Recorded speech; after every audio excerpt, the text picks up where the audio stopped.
आज की कहानी का नाम है पीला धागा। मैं हरिद्वार से ऋषिकेश बस से जा रही थी कि मेरे बराबर वाली खाली पड़ी सीट पर एक साधु आकर बैठ गए। उम्र यही कोई 90 से 95 के आसपास रही होगी। चेहरे पर एक अलग ही तेज था। मेरी तरफ देखते हुए उन्होंने कहा, बेटा अकेली सफ़र कर रही हो? मैंने हाँ में सिर हिलाया। फिर उन्होंने किसी दार्शनिक की तरह कहा, बेटा जीवन का असली सुख स्वयं के साथ ही है। जितना हम स्वयं को समझ सकते हैं उतना कोई दूसरा हमें कभी समझ नहीं सकता। यही जीवन है। मैंने पूछा, बाबा आप कहाँ जा रहे हैं? उन्होंने कहा, बेटा हम सन्यासी हैं, एक जगह बंद कर नहीं रहते, जहाँ नियति ले जाए वहीं चल पड़ते हैं। उनकी बातें मेरे मन को बहुत शांति दे रही थीं। बात करते करते उन्होंने एक लाल रंग का धागा जिसमें एक रुद्राक्ष था मेरे हाथ में बांध दिया। जब मैंने पूछा, बाबा आप कहाँ मिलोगे? उन्होंने कहा, पता नहीं बेटा, जीवन रहा तो फिर मिलेंगे। मैं अब तक जिन लोगों से मिला हूँ उनको मैं ये रुद्राक्ष वाला धागा बांध देता हूँ, लेकिन अभी तक केवल 4 लोग ही ऐसे हैं जिनसे मैं दोबारा मिल पाया हूँ। मेरे सर पर हाथ रखकर उन्होंने कहा, खुश रहो, और रास्ते में ही किसी जगह पर उतर गए। हरिद्वार, ऋषिकेश, मसूरी, उत्तराखंड के लगभग सभी प्रमुख स्थानों की सैर करके मैं घर लौट आई। शादी के 25 साल पूरे करने के बाद मेरे जीवन में आए इस घुमक्कड़ी प्रवृत्ति से मेरे परिवार के सदस्य थोड़े हैरान थे, लेकिन वो अपने जीवन में इतने व्यस्त थे कि मेरे घुमक्कड़ी स्वभाव ने उनके जीवन को मेरी शिकायतों से निजात दिला दी थी। पति तो अपने बिजनेस में शुरू से ही कुछ ज़्यादा ही बिजी रहते थे और महीनों घर से बाहर ही रहते। बेटा तो पहले ही विदेश में जाके बस चुका था। घर पहुंचकर मैंने बैग एक तरफ रखा, फ्रेश होकर अपने लिए चाय बनाई। चाय लेकर ड्राइंग रूम में बैठी ही थी कि मेरा फ़ोन बजा। पतिदेव का फ़ोन था। मेरे घर पहुंचने की बात से उन्हें थोड़ी तसल्ली हुई। 2 दिन बाद वो भी घर पहुंचने वाले थे। अगले कुछ महीने मैं कुछ ज़्यादा ही बिजी हो गई। बेटा घर आने वाला था। अगले कुछ दिनों तक मैं उसके आने की तैयारी में लगी रही। बेटा आया, कुछ दिन रहा और चला गया। पतिदेव भी बिजी हो गए। मैं फिर घर में अकेली रह गई। एक दिन लैपटॉप पर मैं किसी अंग्रेजी पत्रकार का ब्लॉग पढ़ रही थी, जिसमें उसने ऐसे ही किसी साधु का जिक्र किया था। साथ ही उसने अपने हाथ में बंधे लाल रंग के धागे की फोटो भी शेयर की थी, जिसमें रुद्राक्ष बंधा था। उसका ब्लॉग पढ़ते हुए मुझे पता चला कि वो साधु जब किसी व्यक्ति से दोबारा मिलते हैं तो उसके हाथ पर पीले रंग का धागा बांधते हैं, जिसमें एक रुद्राक्ष होता है। ब्लॉग पढ़ते हुए मैंने अपने हाथ में बंधे लाल धागे को देखा। मेरा मन अचानक ही उस पीले धागे को पाने की चाह में मचल उठा, लेकिन उस घुमक्कड़ी साधु को इस तरह ढूंढना नामुमकिन था। कुछ दिन इसी उधेड़-बुन में बीतते गए। एक दिन मैंने दोबारा उसी राइटर का ब्लॉग खोला तो पढ़ा कि वो साधु गुजरात के किसी आश्रम में जाने वाले हैं। ब्लॉग में डेट देखी तो 2 दिन पहले की ही थी। मैंने जल्दी से फ़ोन करके अपने टिकट एजेंट को कहकर गुजरात की एक टिकट बुक करा दी। फटाफट अपने छोटे से बैग में ज़रूरत की कुछ चीज़ें रखीं। पतिदेव को फ़ोन करके बताया। आदत के अनुसार पहले तो वो कुछ नाखुश हुए, लेकिन वो जानते थे जो मैं ठान चुकी हूँ उस फैसले से अब मैं पीछे नहीं हटूंगी। दोपहर 2 बजे की ट्रेन पकड़ने के लिए मैं घर से निकली तो ट्रेन टाइम पर थी। ट्रैफिक ज़्यादा होने की वजह से ट्रेन छूटने से 5 मिनट पहले ही मैं ट्रेन में पहुंच पाई। हाँफते हुए ट्रेन में चढ़ी और अपनी सीट पर जाकर बैठ गई। अपने छोटे से बैग को सीट के एक कोने पर रखकर मैं तसल्ली से पैर ऊपर करके बैठ गई। जब थोड़ी सांस में सांस आई तो अपने आसपास बैठे यात्रियों पर निगाह डाली, जिनमें एक 60-65 वर्ष की बुजुर्ग महिला थी। उनके साथ उनके बहू, बेटे और उनके 2 बच्चे थे। एक बर्थ अभी भी खाली थी। शायद किसी को अगले किसी स्टेशन पर इस पर चढ़ना हो। मैं अपनी सीट पर तसल्ली से बैठी बाहर के नज़ारों में खोई हुई थी कि इतनी देर में टीटी आया और हम सबके टिकट चेक करने लगा। ट्रेन की रफ्तार जैसे जैसे बढ़ती जा रही थी, मेरी उस साधु से मिलने की उत्सुकता बढ़ती ही जा रही थी। धीरे धीरे शाम गहराने लगी थी।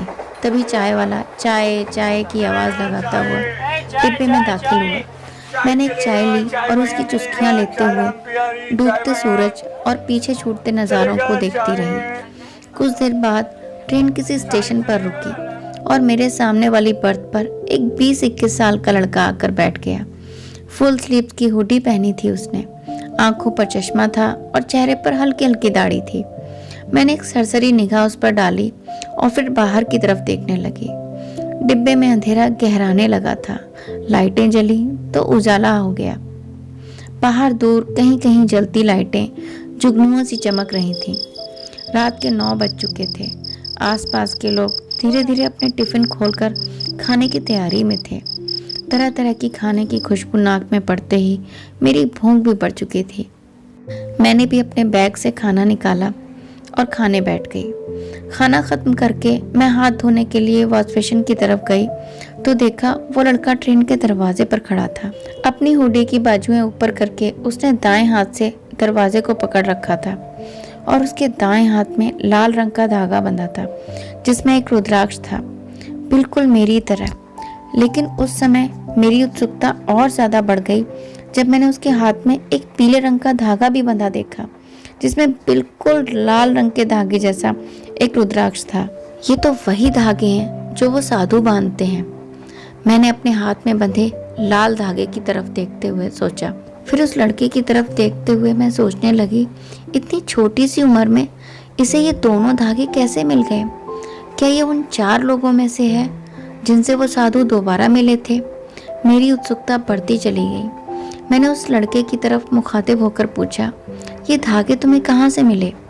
मेरी बात सुनकर एक बार को वो थोड़ा चौंका, फिर बड़ी शालीनता से बोला, दीदी ये धागे मुझे एक साधु ने दिए हैं।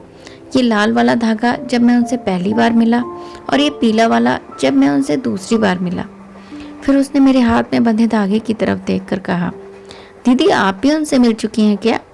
मैंने हाँ में सिर हिलाया। मैं वापस अपनी सीट पर आकर बैठ चुकी थी।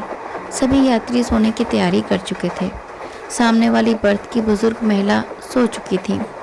उनका बेटा ऊपर वाली बर्थ पर लेट गया था और उनकी बहू छोटी बेटी को सुलाने की कोशिश कर रही थी। मेरी आंखों से नींद जैसे कोसों दूर जा चुकी थी। रात में न जाने कब मुझे नींद आई। आंख खुली तो स्टेशन आने वाला था। मुझे ध्यान आया कि वो साधु गुजरात से पहले अंकलेश्वर के किसी आश्रम में रुकने वाले हैं। स्टेशन आने वाला था। मैंने अपने छोटे से बैग को उठाया, पैरों में जूते पहने और ट्रेन के रुकते ही स्टेशन पर उतर गई। अंकलेश्वर पहुंच तो गई थी मैं, लेकिन वो आश्रम कहाँ था इसका मुझे कोई अंदाज़ा नहीं था। स्टेशन से बाहर निकलकर मैंने कई लोगों से उस आश्रम के बारे में पूछा, लेकिन किसी को ठीक से कुछ पता नहीं था। आखिर में एक रिक्शे वाले ने बताया कि यहाँ से करीब 2 किलोमीटर दूर एक राधा कृष्ण का बहुत प्रसिद्ध मंदिर है। उसके पास में एक छोटा सा आश्रम है। आप जिन्हें ढूंढ रही हैं शायद वो वहाँ मिल जाएं। मैंने एक टैक्सी की और आश्रम की तरफ चल दी। मन उत्सुकता से भरा हुआ था। तभी मेरा फ़ोन बजा। पतिदेव का फ़ोन था। मैं ठीक से पहुंची या नहीं इस बात से वो काफ़ी चिंतित थे। मुझसे बात करके उन्हें थोड़ी तसल्ली हुई। मुझे अपना ध्यान रखने की हिदायतें देते हुए कुछ औपचारिक बातों के बाद उन्होंने फ़ोन काट दिया। थोड़ी देर बाद टैक्सी राधा कृष्ण के मंदिर के सामने खड़ी थी। मैंने ड्राइवर को आश्रम की तरफ चलने को कहा तो उसने बताया, मैडम आगे का रास्ता काफ़ी ख़राब है, गाड़ी नहीं जा पाएगी और वो आश्रम ज़्यादा दूर नहीं है, सामने ही है, बस रास्ता ठीक नहीं है। मैंने टैक्सी वाले को पैसे दिए और मंदिर के सामने ही उतर गई। आश्रम की तरफ जाने के बारे में मैं सोच ही रही थी कि मेरी निगाह मंदिर के प्रांगण में बैठे एक साधु पर पड़ी। लेकिन ये तो वही साधु हैं। मेरा चेहरा चमक उठा। मैं उत्सुकता से उनकी तरफ बढ़ी। वो किसी ध्यान में मग्न थे। चेहरे पर पहले से भी अधिक तेज था। मैं पास पहुंचकर हाथ जोड़कर प्रणाम करने ही वाली थी कि उन्होंने कहा, कैसी हो पुत्री? मैं चौंक गई। उन्होंने आंखें खोलते हुए कहा, जिज्ञासा समाप्त हुई या नहीं? मैंने आगे बढ़कर उनके पैर छू लिए। उन्होंने मेरे हाथ में वो पीला धागा बांध दिया और मुझे आशीर्वाद देते हुए बोले, सच्चे हृदय से हम ईश्वर को भी प्राप्त कर सकते हैं। इतना कहकर उन्होंने मेरे सिर पर हाथ रखा और मुझे एक अद्भुत शक्ति का एहसास हुआ।